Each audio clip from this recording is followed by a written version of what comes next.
There's the nationalism that is linked to your identity, to immutable factors emerging from your birth, to convey a certain view of India, of Indian nationalism and of their politics to the electorate, to the Indian public. What your religion is, your color of your skin is, your race is, your creed is, as long as you wish to subscribe. It is assaulting that in the name of creating a Hindu Rashtra anchored in the well-known slogan, Hindi, Hindustan. So my argument is that the ethno-religious nationalism that Hindutva is promoting would end up denying India to many Indians. Welcome back to another specially curated session of the New Indian Express's Odisha Literary Festival 2020. Today's speaker is one of India's most flamboyant speakers and writers. Perhaps one of his last books describes him best. Have you heard of the Tharoorasaurus? That's right. MP, former diplomat, prolific writer, Twitter celeb, and author of books such as Why I Am a Hindu, Pax Indica, and most recently, The Battle of Belonging. Please welcome Shashi Tharoor in conversation with author and journalist Kaveri Bamzai and TNI's editorial director and veteran journalist Prabhu Chawla. Hello and welcome to another edition of the Odisha Lit Fest. We have with us Shashi Tharoor, who's remarkably prolific. I don't know how he gets to write so many books. The new one is called The Battle of Belonging on nationalism, patriotism, and what it means to be Indian. Here it is, rather handsome looking book. And Thank you. I've also got it. Yeah. And I'm glad to say, in keeping with, of course, his ability to educate us with everything that he writes, I've learned a new word called kakistocracy, right? That's right. Which is government by the least qualified, the most unprincipled. which really to me is the sum of this book, that we are currently perhaps being led by a kakistocracy. No, but abuse is not the purpose of the book. I really want to make a very serious argument about what is happening to the whole idea of nationalism in our country. Yeah, of course. But before we do that, Shashi, may I just talk a little about the language, how language can change us as well as delude us.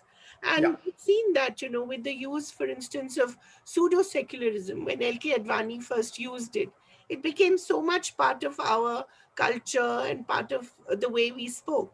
And you have the same kind of thing now happening with Hindutva, soft Hindutva, love jihad, tukre tukre gang. All these words have sort of become part and parcel of our culture, of our society. So how important is it how we choose the words we use? Sorry. No, I mean, I agree with you entirely. Language is extremely important because it helps frame an idea and then communicate it or convey it effectively. I think some of the terms you use actually are turning out to be own goals for those who coined them. Because I think, for example, love jihad, I mean, people are actually by and large in favor of love. It's hatred you want to be opposing, not love. And I think that particular term, to my mind, is not going to do them many favors. In fact, most people react with revulsion to the application by the ruling party of that term. Similarly, this business of tukde tukde gang, who is dividing this nation into tukdes? It is unfortunately those in power today, those who are trying to show that we are Hindus versus non-Hindus, North versus South, Hindi speakers versus non-Hindi speakers.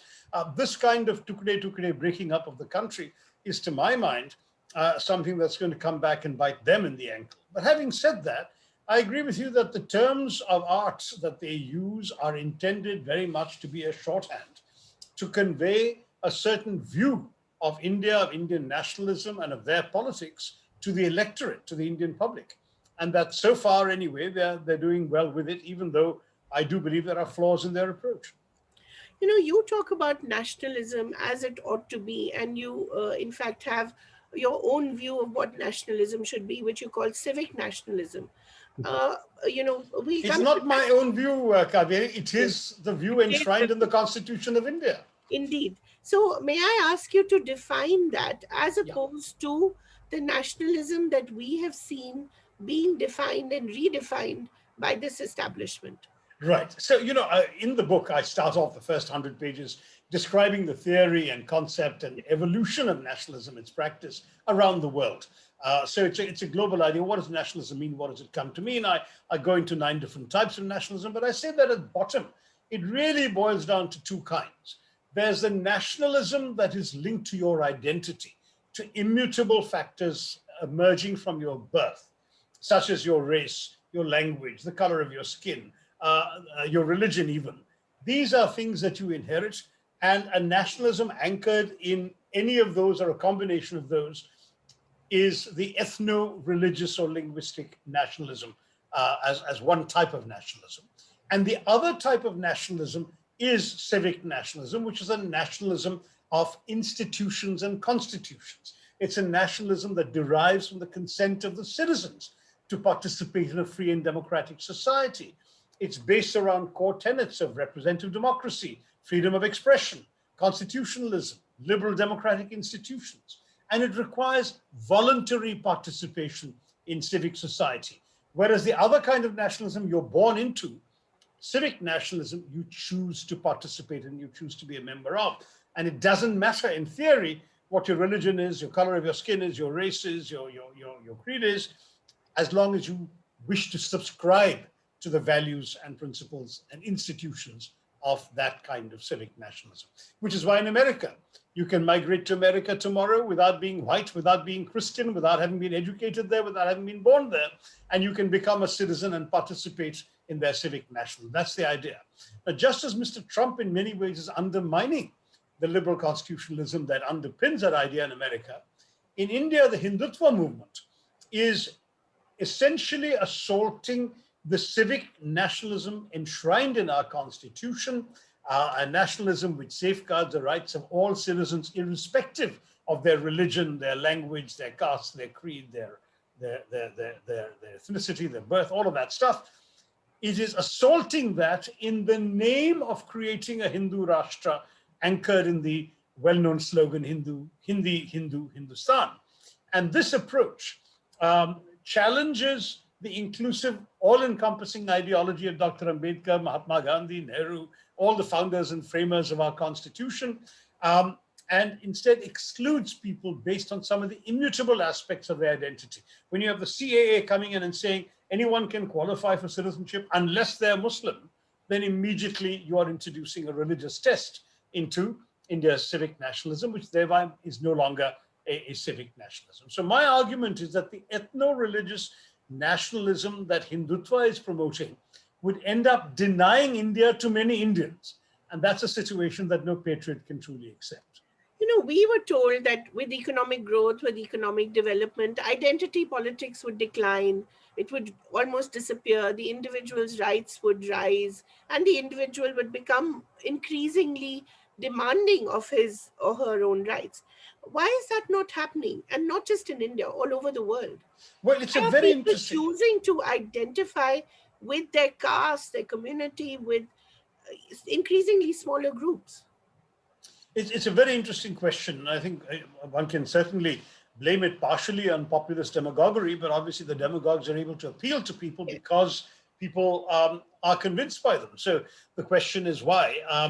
I don't have an easy answer. I will say, however, that a number of external factors actually have an impact. For example, the globalist viewpoint about nationalism, which actually facilitated the world being a collection of sort of this kind of somewhat more laid-back civic nationalist countries, that became unfashionable because of the growing phenomenon of the hyper-nationalism you saw.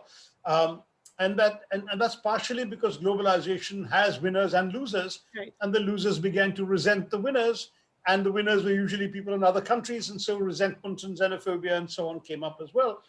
And unless globalization itself becomes more equitable in the benefits it gives people, an inward-looking isolationist mindset will rise in many countries. We've seen it in Brexit. We've seen it in the American withdrawal from WHO and other international agreements.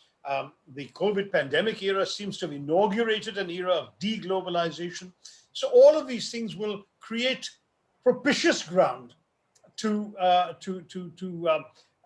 encourage the success of the populists, the demagogues, the isolationists, the nativists, and so on. And they in turn want to assert their national sovereignty in the name of the flag, in the name of the nation. And in the process, they essentially undermine the values and principles that I believe our nationalism was created to fight for. Actually, I would like to have an interesting question, because I read Sure. a couple of pages, about 100 pages I've read, and the previous 100 pages, which you're talking more about nationalism, various kinds of international thing. And then you say in the book also that people might think that my Western idea is being imposed on Indian context. This is what you have said somewhere. What the Hindutva forces, what you call them the Hindutva forces, because Hindutva has been coined by a person who was supposed to be liberal. So one can be okay. Hindutva is also a product of a biased mind, because there is nothing like Hindutva. There is Hinduism, there is no Hindutva. According to the Hindutvavadi, we call themselves Hindutva. The question I'm asking you, because you in your last battle of belonging, first is, what is the battle in your mind? Belonging to what? Belonging to, because you have somehow drawn a difference between nationalist and patriot. Yes. I'm a nationalist. Does it mean I'm not a patriot? It's a very interesting question. The truth is that patriotism is merely love for your country, Prabhu. It's like your love for your mother. You love your country because it is yours. Definition. That's No, your no, definition. that is a widely accepted For me, definition. nationalism means love for my Bharat. Let me come to that. So patriotism is about love for your country because it is yours. In other words, because you belong to it and it belongs to you. So your country is yours. It doesn't mean you think it's perfect. It doesn't mean that you want to use this country to beat any other country on the head. You love it because it's yours. And that intimate love, this is something Orwell has written about, Rabindranath Tagore has written about, Shashi Tharoor is standing on some very big shoulders. All I'm saying, therefore, is not my own definition. It's a very clear idea that patriotism as love for country threatens nobody else.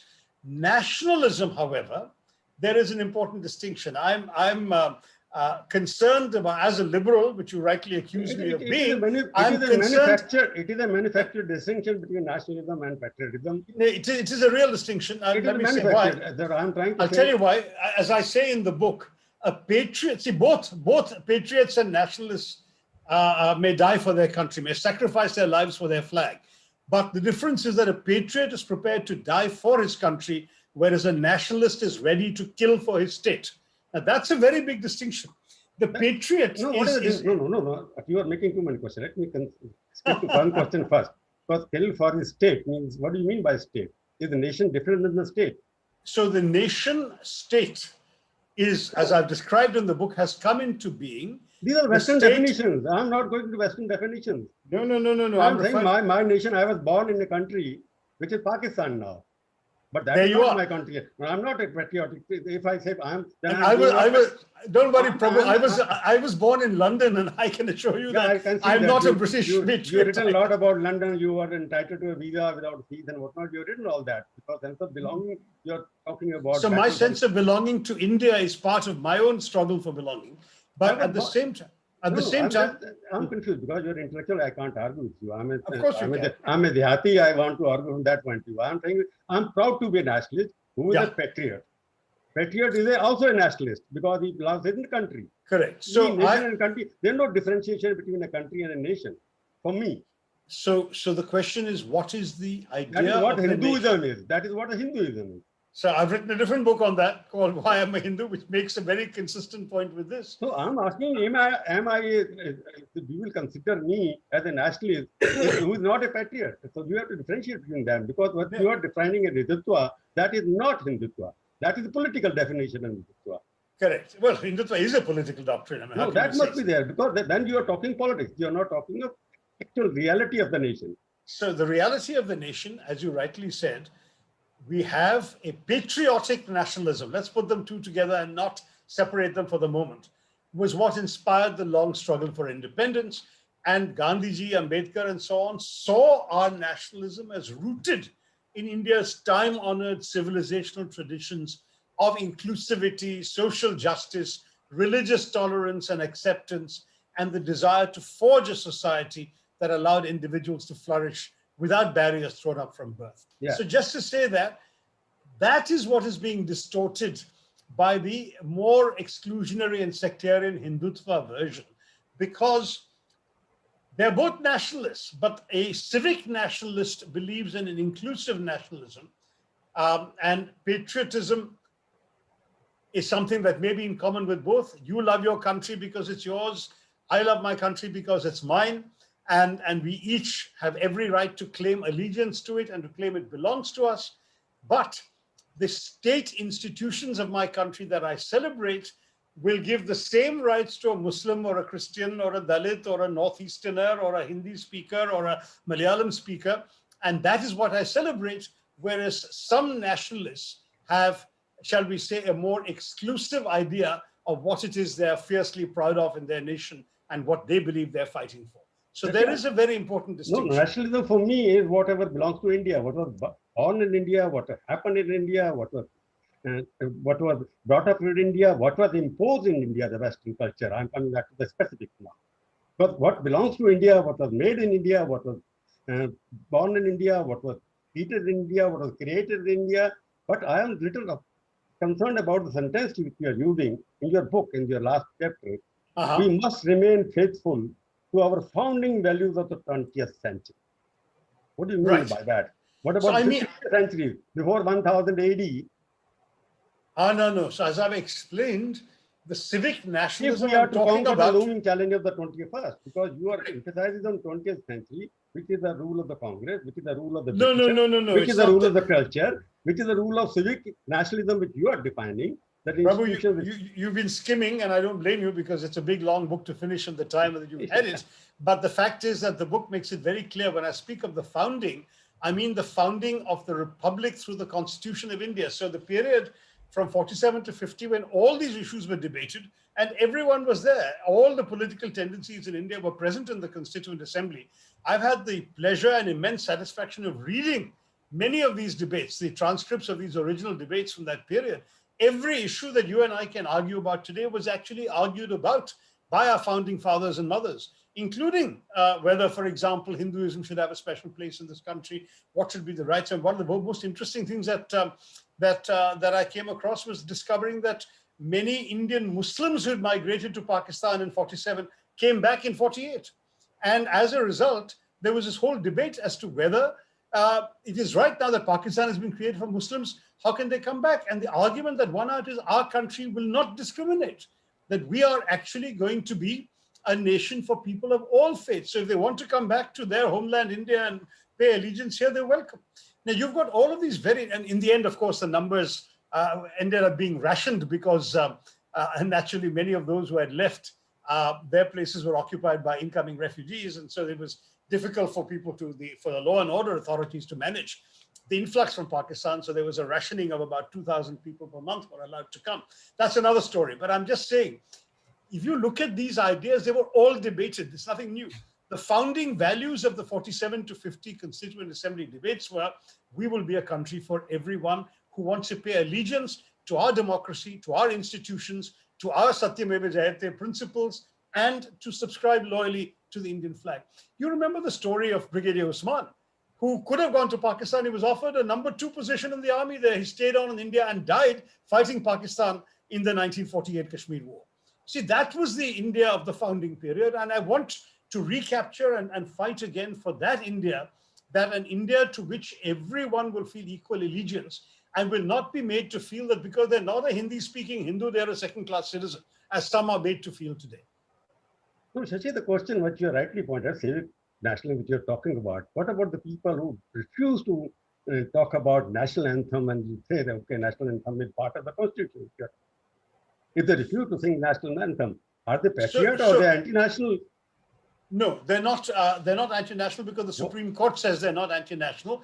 There was a famous case, the Jehovah's Witnesses case. You're going to legality now. Legality. I'm talking about perception. No, but that's the problem. Hindutva is also perception. No. Hindutva is a doctrine, ideology with its whole texts and arguments and speeches and so much to read about Hindutva that you and I have read, so we know what we're talking about. This is one particular legal opinion. The Constitution said that the Supreme Court said that according to the Constitution, you have the right to sing the national anthem. You have the right not to sing the national anthem, but you do not have the right to disrespect the national anthem. So the Jehovah's Witnesses have stood up respectfully but refused to sing it because in their religion, they will not sing praise of anyone but their Lord. That was upheld by the Supreme Court, and that's under the Constitution of India. So the civic nationalism of the Indian Constitution is very liberal. I talk about the example of Bharat Mata Ki Jai. Now, I have no problem saying Bharat Mata Ki Jai, and I've said it often enough, but I would respect the right of a fellow citizen of mine who happens to be Muslim and who says that, listen, in my interpretation of my faith, I can say Jai Bharat, I can say Jai Hind, but I will not say Bharat Mata Ki Jai because my religion does not allow me to maternalize or deify my nation as a goddess. He has the right to remain silent, whereas I'm afraid the Hindutva leaders will not give him that right to be silent. This is where we have to re-examine our consciences and ask ourselves, what exactly is our nationalism all about? Are we going to put words in people's mouths, make somebody say something they don't feel? I don't believe we should. I was never in favor of showing the national flag in movie theaters and singing the anthem, because obviously some stood up and felt it, some didn't. It was a practice, by the way, that started at the time of the 65 war, and all of us were deeply emotional about it at that time. As a child, I remember. Today, unfortunately, people are not showing respect because they've gone for entertainment, not to have their patriotism stirred up.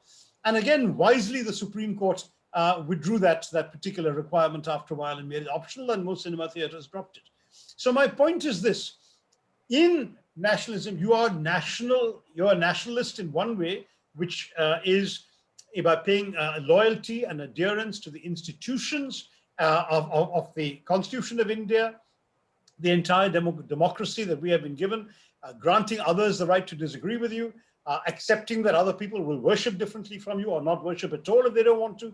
All of these things are acceptable, but you all pay common allegiance to that Indian three lions emblem, that tricolor Tiranga, and that nation state.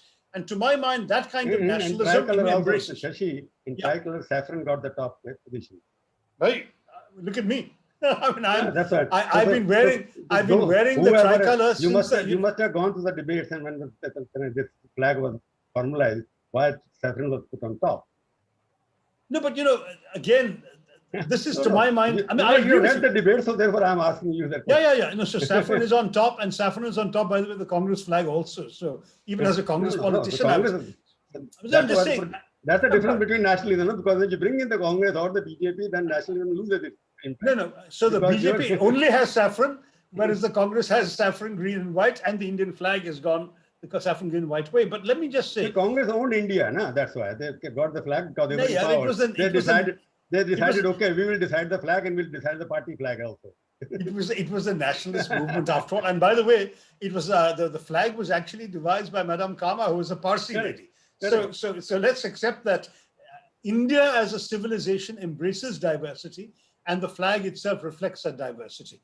Hindutva challenges diversity. They prefer what they call unity is actually uniformity. Whereas my view is that our unity will come out of celebrating our diversity. My argument is you can be many things in one thing. You can be a good Hindu, you can be a good Muslim. I mean, you can be a good Muslim, a good Keralite, and a good Indian all at the same time. You can have allegiance to your Muslim faith. You can have allegiance to your Kerala state. You can have allegiance to the flag of India, provided the flag of India and that nation of India and the Constitution of India triumphs, because it is that which guarantees you the security to be a good Muslim in India or a good Keralite in India. That's my argument. Now, that kind of nationalism. It's a literature point, and because nationalism literature is now emerging out, because for 70 years, the other side of the nationalism was always suppressed. So there were no writers, no voices, only so-called, according to Hindutva forces, according to what they are saying. But they were not allowed to write anything, they were not given any prominence in the institutions, and what Theresa May calls the flexibles have taken over the institutions here, and they try to impose their will, because flexible, as she rightly pointed out, they are nowhere. If it means that citizens, people who are flexible, who can change their whatever. So I'm saying that nationalism, what you are saying and what the BJP and Saffron side say, there's a difference. But I'm saying Prime Minister Modi, for example, ever since he has come, the debate has become much more pronounced and much more serious. What has he said which you think is not civic nationalism? So as Prime Minister. So when the Prime Minister personally has been careful not to say too many offensive things as Prime Minister, though he does have a paper trail before that. However, he has done some soft signaling. So when he says that you can tell the rioters by their clothes, you know whose clothes he's referring to. when he refers to Rahul Maybe I agree Gandhi. to saffron clothes as well. They are the writers. No, yeah, he wasn't Nahi, calling. I'm just asking you that why saffron clothes is also writers. They are saying all It the happened. people It we have happened. seen. It happened to be the riots that were provoked by the CAA and the NRC in Assam. That was the time He he said made it that before that. statement. He And said then it before. He made a statement when Assam was going up in flames, and he had to cancel the trip of Shinzo Abe, the Japanese Prime Minister. They were supposed to meet in Guwahati, and the Japanese cancelled.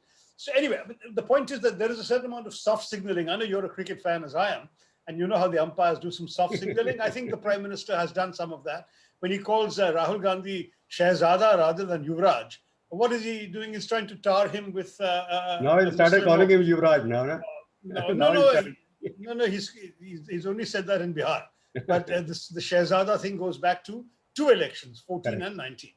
Then similarly, when he talks about Kabristan and Smashan Ghat and so on, I mean, you know that there have been a number of statements which are not directly bigoted, but which very clearly convey a signal that I'm speaking up for a particular community and I'm critical of another community. And that kind of thing, to my mind, is divisive. Now, when you say what is not part of civic nationalism, to my mind, civic nationalism would have required the government to actually show more respect to independent institutions and ideals than it has done. I have been disappointed by many of the ways in which the autonomy and independence of some of our institutions have been hollowed out under this government, and I've gone into that in some detail in the book. But the larger question is, do we strengthen the institutions of our civic nationalism, and do we let everyone feel equally welcome in it? Or do we create an atmosphere in which some are more welcome than others? See, when the Home Minister of India says in Parliament in both houses separately that as far as he is concerned, the NRC and the CAA are going to follow in, I beg your pardon, the CAA and then the NRC are going to follow in sequence. And the CAA means that those who are excluded will have to provide documentation to prove who they are. And the NRC is going to essentially exclude only, shall we say, one community because the others are covered by the provisions of the CAA and they can therefore be given a free pass to remain in this country. Then some real questions are asked because this is the argument that was settled in the different direction in the Constituent Assembly. The argument about whether this is a natural country of the Hindus and everyone else is guests, which is the RSS or Hindutva idea, or whether the argument is that this is a country for everybody who has participated in growing its civilization over the last 3,000 years or 4,000 years, and therefore everyone has an equal claim. I mean, there are Christians in my state of Kerala who were Christian before any European was Christian. Am I going to tell them that they are less Indian because they're not Hindu? I mean, you know, we have to be a little understanding of the very rich, diverse, and welcoming history of our country. And sadly, I don't believe that many in the ruling party have that sense of accommodation and acceptance. I anchor my Hinduism, as you know from my previous book, very strongly in Swami Vivekananda's teachings. I've been a sort of a disciple of his teachings from a very young age, largely because, of course, he did almost all his preaching in English, so I could read him in the original. And he was very clear. He said, listen, the Shiva Mahimna Stotram says that as different rivers, some straight, some crooked, will all flow and end up in the same sea. So also all forms of worship are to the Hindu equally valid. They all end up in the same divine. Ekam Sat Vipra Bahuda Vadanti. And this idea is something which is cardinal to Vivekananda's Hinduism. It's cardinal to Mahatma Gandhi's modern interpretation of his Hindu faith, which is why when he sang Raghupati Raghava Raja Ram, the second line was Ishvara Allah Tero Naam. That idea is a very Hindu idea. It's not a Muslim idea or a Christian idea. It's a Hindu idea, but it's a Hindu idea that embraces in a spirit of acceptance, and that got infused into the drafting of a constitution that equally accepts everybody of every faith. Sadly, we now have a political party that is trying to rewrite the result of a debate that was already settled in the Constituent Assembly 72 years ago. A quick question, Shashi. Do you think that Hindutva has permanently replaced the idea of Hinduism as a civilization, as a way of life? No, that's why the title of the book is The Battle of Belonging. The battle is ongoing right now. I believe that there is a battle on the part of the ruling establishment in our country today to move India from the civic nationalism enshrined in the constitution to a Hindu Rashtra kind of nationalism of Hindutva. And I think that this has to be fought. So my book is an intellectual contribution to fighting this. You know, even it was very interesting, just a couple of days ago, a BJP member of the Rajya Sabha wrote an op-ed in Prabhu's old paper, The Express, the North Indian version, saying that nationalism is something which their party and their view of thinking is deeply anchored in. And on the same page, at the bottom left of the same page, was an article by an intellectual who is not affiliated to any party, saying the problem with the Congress party and the liberals in this country is they abandon nationalism to the bad guys, to the BJP. That was both on the same page. I think it was on Tuesday's Indian Express. Yes. Now, what strikes me is that if you look objectively at this, it is a valid criticism that the other op-ed writer, Mr. Agarwal, I think his name was made, because we are the original party of nationalism. The Congress party was a nationalist movement. The freedom struggle was waged under the Congress banner. How did we manage to be supplanted by people with a totally different set of history, with a totally different history to begin with, and a totally different set of ideas, claiming to be authentic nationalists? So my book says we have to recapture the original nationalism of the freedom struggle, which was a civic nationalism, which was inclusive and all-embracing, and we must fight for it courageously. But that's my message. Don't you think creation of just right? Saying that original idea of nationalism to the Congress party. Yeah. Okay? But with the creation of Pakistan on the basis of religion, don't you think that has an impact on Indian nationalism, which is currently being propagated? This is precisely what was debated at the time, Prabhu. No, the argument was, if Pakistan is created as a base, as a state for Muslims, should we not de facto be a state for Hindus? And the founding fathers unanimously said, no, our national struggle was waged for everybody. The entire logic of the freedom movement I think was against Jinnah's You didn't get my question. I'm talking about post-independence. The question was the Congress party lost that uniqueness it had as a party of nationalists, because you started moving towards what they called a policy of appeasement. You created institutions, you created benefits for a certain section of the society, which BJP or RSS side took advantage of. So you lost that, and in the political advantage, they went on putting you on the defensive. So you lost that advantage. Is it not correct? So Prabhu, from Shah Banu case to whatever we talked about, you gave them. Well, I think I was writing for you in those days. So, I was very critical of the Shah Banu case. My view is simply this, that there is a distinction between the fundamental institutions and principles of nationalism on the one hand, and policy issues on which there are legitimate grounds for disagreement. If BJP can win elections on things like the Shah Banu case, the Ram Janmabhoomi Temple, and so on, their political victory can give them the specific political results they want. But I don't believe it entitles them to challenge the underpinnings of the state. You can certainly challenge specific policies. And I have myself said that every policy in our country that has been imposed by any government should be up for discussion. For example, when I was minister in the MEA for just 1 year, I had challenged the logic of the HUD subsidy, saying that this seems to me to be unnecessarily discriminatory. I'm not sure we're doing any favors to anybody by doing this. It essentially is a subsidy for Air India, but we are giving ourselves and our government this appeasement name. Let's take it off. Unfortunately, I didn't last long enough in the ministry at that time to pursue this line. Today's government has taken that decision, and you may have noticed, I've never objected to it. So it's not that, see, what is sometimes portrayed as appeasement is simply a public policy choice. And all public policy choices in any democracy are legitimately open for discussion and debate, and can be overturned by election results, and can also be overturned by reformist governments changing their own policies. Just as Narasimha Rao undid Jawaharlal Nehru's economic policies in many ways while claiming continuity, that was his magic. Similarly, you could argue that either a Congress government or a BJP government can undo half these policies. It can cancel the BJP government has been in power for 6 years. Have they done anything about the Shah Banu Muslim Women Protection of Rights Upon Divorce Act? They haven't. It's still there. So all I'm saying is that any government can undo the actions of any previous government, but nobody has a right to undo the basic logic of the Constitution, which is that we are a country for everybody. We will not buy into the logic of Pakistan. We will not reduce India into a Hindutva version of Pakistan. That's my point. No, Shashi, I'm just academic question. If there was no Pakistan, do you think this kind of narrative would have taken place? Yes, because, again, remember, I'm coming from the south, where this is the reality I live and work in every day. In Kerala, as I said, we have Jews going back to before the Ramayana was written. We have, or at least the Mahabharata was written. We have Christians going back to the birth time of the first century after Christ. We have multiple faiths, traders from every faith. Islam came to us in peace through traders and missionaries. And the local Kerala king actually went to Arabia to meet the Prophet in his lifetime. He died there, but as a result, the Kerala coconut. But Shashi, you are referring to the races which have not offensive, they were not violent. What has happened, the violent invaders, Mughals and whatnot, who destroyed many of the cultural heritages of India, that is the reason for new kind of nationalism which is emerging. You have to accept that. So I, as you know, have passionately expressed my nationalism against the British who came and raided, looted, killed, and drained our resources to their country. But I don't feel the same way about those who raided, looted, killed, but stayed and spent their loot in this country. There is a big difference. The Mughals mingled their blood with the soil of this nation. From the first Mughal onwards, they had, in fact, Hindu, very many cases, Rajput wives.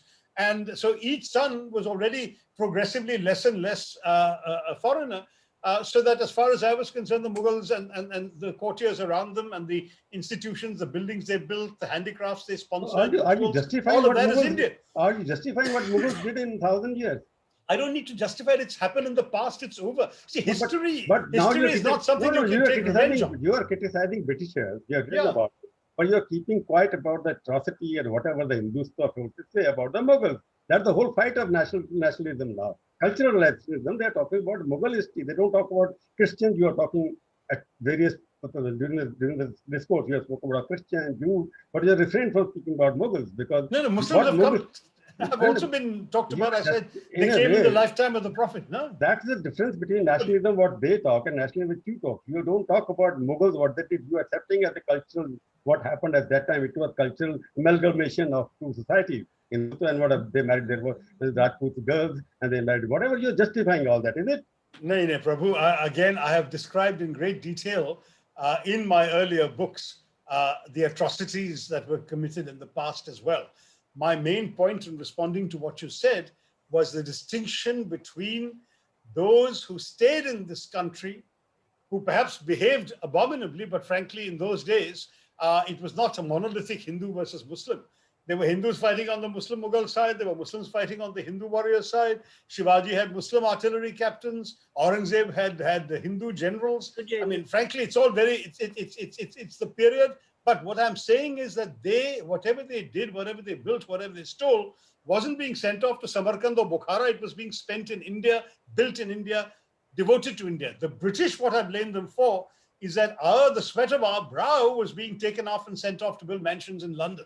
That's the big difference. And to my mind, there is a qualitative difference. In neither case am I talking about rage and revenge, which unfortunately many in the Hindutva movement talk about. Because for me, you cannot revenge yourself upon history. History is its own revenge. All I've said about the British is, let us do one thing very clearly. We must learn to forgive, but never to forget.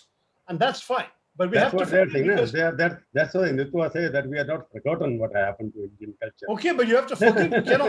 You cannot keep on blaming Muslims of today for what some Muslim who may not be even connected to them by blood may have done somewhere. How does a Kerala Muslim whose ancestors may have been converted peacefully by traders and missionaries without a single sword? I also know, like some elements in the Saffron Parivar, Hindu Parivar do something which is not acceptable to any Indian, even the liberal or whatever. Similarly, there are many more in the other world, the Muslim world, what they do to Indian society. This is not acceptable as well. But since the time is very little, because your literature, when I'm going back to your teacher, David Baker, where you have written about him, that I stayed here, he says, I love it. It's where I am comfortable. I wouldn't dream of living anywhere else. So I felt I should confirm that this is where I belong by taking on that passport as well. Why don't you go in and ask him, have things changed today? No, and find the answer for it. The India which he chose 40 years ago, is it the same India which he is trying to live? That will answer, give you more credible answer than the politically committed Shashi Tharoor. No, he's a scholar of Indian nationalism. So that's right. His view I would like to hear again. Yeah, it's not particularly sympathetic to the sectarian view, I can tell you. Anyway. He's a Christian. He's not an Hindu. That's true. That's true. So, but India, as I said, in our civic nationalist incarnation, has to be a country that welcomes all. The David Bakers, I talked about the story of Major M.A.R. Sheikh, who died in Pakistani hands in the 65 war. I talk about the story of Ansar Hussain Khan in the book, who fought for 20 years to give up his Pakistani passport and get an Indian passport as a senior UN official because he refused to believe in the two-nation theory, even though he was born in Pakistan, and he won eventually. But all of these stories, India must be a country that appeals to all these people, and it can only appeal to them as a democracy anchored in liberal constitutionalism and sustained by civic nationalism, as opposed to the ethno-religious linguistic nationalism of the Hindutva movement. This we're playing with words, civic nationalism and cultural nationalism. We have defined so many nationalism. No, these are not words, these are concepts, these are important ideas. You use Muslim name and David about your teacher. I would like to give us the names of some Shamsher Singh or some Khan. There are so many Khans and Husains in India. We are proud of them. But give a name, any Sharma or Singh who is popular in Bangladesh as Khan are here. That explains the whole concept of nationalism. Oh, I don't agree with that, but I think we're getting off on a total tangent. Who the Bangladeshis want to celebrate may not matter to me, though I do know many Bangladeshis who revere Rabindranath. I know many Bangladeshis who revere Rabindranath Tagore, and he's, as you know, a Hindu. So that's not really a valid argument, honestly. Talking about distinctions. Yes, Kaveri. Yeah, talking about distinctions, Shashi. How do you distinguish Moditva and Hindutva, which is another interesting concept theory? That's been done at much greater length in my book, The Paradoxical Prime Minister, where I came up with the concept and described it over a few dozen pages. The idea is that it's Hindutva plus the personality cult around Modi that gives you Moditva. And Moditva has its own peculiarities because it is certainly anchored in Hindutva, no doubt about it, but it goes beyond Hindutva. Certainly, the original sort of RSS proponents would never be happy with the idea of a personality cult around any leader in the Hindutva movement. They actually believe in self-abnegation. And here we have a man who is essentially, even visually, becoming a sort of Raj Rishi for this country, and trying to portray. Shashi, I'll correct you here because RSS philosophy is Ek Chalika Nrutitva, that they follow one person. That's it, because that's the way. But that one person is meant to be the Sarsang Chalak, is not meant to be the Prime Minister. So he's Sarsang Chalak of a political party. So do you think Moditva will triumph over Hindutva? Will that survive even if Hindutva doesn't? Well, it already is dominant in the era of Mr. Modi, but none of us is immortal. And when the time comes, it will eventually go. The question is whether Moditva will then be supplanted by a return to liberal constitutionalism and civic nationalism, as some of us are fighting for, or whether it'll only give way to a revised form of Hindutva. You see, this is a debate that is still going on, and I don't believe it's only an intellectual debate. It actually tangibly affects the lives of many individuals in our country of all faiths. Absolutely. And I think this is why when you listen to a Kanhaiya Kumar, you listen to Tejasvi Yadav, you realize that nationalism has many manifestations, that to be a Hindu does not necessarily make you an acolyte of Hindutva, Prabhu. And this is why I think we also have to appreciate that what I'm talking about is not just playing with words. These are ideas. The ideas embrace concepts undoubtedly, but they also embrace tangible lived realities for large numbers of our people. And we've seen it on the streets when people were fighting against CA and NRA. There you are. It's not, or students in JNU. Shashi, and thank you very much. Thank you, Kaveri. Thank you very much. And just, when you mentioned CA, one last word. I saw a photograph the other day of a teenage girl in a hijab holding up a banner saying, "Who the hell are you to tell me I'm not Indian?" And I thought that was absolutely point on. She was right. That's the problem. That's the problem. She has the right to claim to be Indian. You explain Indianism through symbolism. That's what is happening in this question. You pick up one example and ignore 20 other examples. That's the fight which Modi is using, or the Moditva forces. No, I will tell you that as a nationalist, Prabhu, you ought to welcome all those who want to identify themselves with your nation. No, but you want to welcome. Your team is getting larger. If you embrace others, your team is larger. You are not accepting this. For you, symbolism is the only way of proving your liberalism. That is what is harming your nationalism. It's been a very exciting one. Thank you, Prabhu Tavla. Thank you, Shashi Tharoor. And all the very best for your new book, The Battle of All the best. Thank you all. He's still battling. I think he's still battling. Still battling. Thanks very much. Take care.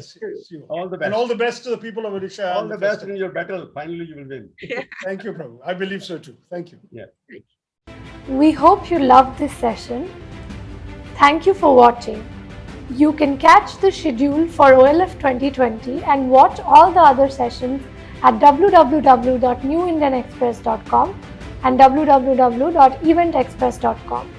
If you're more of a social media person, catch these clips live on our Facebook, Twitter, and YouTube channels.